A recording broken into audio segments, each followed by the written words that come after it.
November 15. தாழ்வில் நினைத்தவர். கர்த்தர் சிறியவனை புழுதியிலிருந்து எடுத்து எளியவனை குப்பையிலிருந்து உயர்த்துகிறார். 1 சாமுவேல் 2:8. அப்ரஹாம் லிங்கன் சிறுவனாயிருக்கையில் மிகவும் எளிமையில் இருந்தார். ஒரு நாள் திருமறை அவர் கையில் கொடுக்கப்பட்டது. தெருவிளக்குகளின் கீழ் நின்று அதை விருப்பமாய் வாசித்தார்.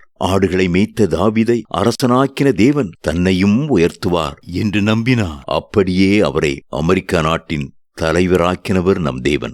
தாவீது தனது வீட்டாரால் அற்பமாய் எண்ணப்பட்டவன். ஆனால் கடவுள் அவனை இஸ்ரவேலரின் அரசனாக முடிசூட்டினார். கர்த்தர் அவனிடம், நீ என் மக்களுக்கு அதிபதியாயிருக்கும்படி ஆடுகளின் பின்னே நடந்த உனக்கு உலகில் இருக்கிற பெரியோர்களின் பெயர்களுக்கு ஒத்த பெரிய பெயரை உண்டாக்கினேன் என்றார். ஆட்டிடையன் ஆளுநன் ஆனான். தாயும் தந்தையும் இல்லாத அனாதை பெண் எஸ்தர் அழகானவள். அவளது பெரியப்பா மகன் மொர்தக்காய் அவளை எடுத்து வளர்த்தான். கடவுளுக்கு பயந்தவளாகிய அவள் எல்லா காரியத்திலேயும் மொர்தக்காயின் சொல் கேட்டு நடந்து வந்தாள். வஸ்தி என்ற ராணிக்கு பதிலாக பட்டத்து ராணியாவதற்கு எத்தனையோ பேர் போட்டி போட்டுக் கொண்டு வந்தார்கள். ஆனால் அரசன் எல்லா பெண்களையும் விட எஸ்தர் மேல் அன்பு வைத்தான். அனாதை பெண்ணை அரசியாக்கினவர் நம் தேவன்.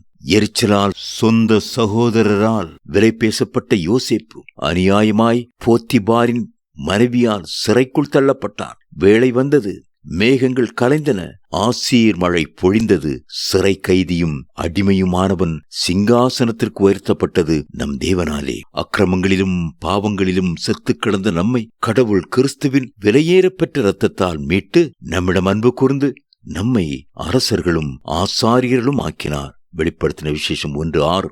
மகிமையினாலும் கனத்தினாலும் நம்மை முடிசூட்டின தேவன் அவரது கரத்தின் செயல்களின் மேல் நமக்கு ஆளுகையும் தந்திருக்கிறார். சங்கீதம் 8:5-6. நன்மையினாலும் கிருபையினாலும் நம்மை முடிசூட்டின கர்த்தர் கிறிஸ்துவுக்குள் உன்னதங்களிலும் சகல ஆன்மீக ஆசீர்வாதத்தினாலும் நம்மை ஆசீர்வதித்திருக்கிறார். மன்னாதி மன்னனாகிய அவரது மணப்பெண்ணாகிய நம்மை இரட்சிப்பின் ஆடையினாலும் ஆவியின் கனிகளாகிய நகைகளாலும் அலங்கரித்திருக்கிறார். நம் தாழ்வில் நம்மை நினைத்தவரை துதிப்போம். சங்கீதம் 136:23. தாவீதைப் போல, கர்த்தராகிய ஆண்டவரே, நீர் என்னை இதுவரை கொண்டு வந்ததற்கு நான் எம்மாத்திரம், என் குடும்பமும் எம்மாத்திரம் என்போம். 2 சாமுவேல் 7:18. இத்தனை மகத்துவமுள்ள பதவி இப்புழுக்கலாம் எங்களுக்கு, எத்தனை மாதயவு நின் கிருபை, எத்தனை ஆச்சரியம்.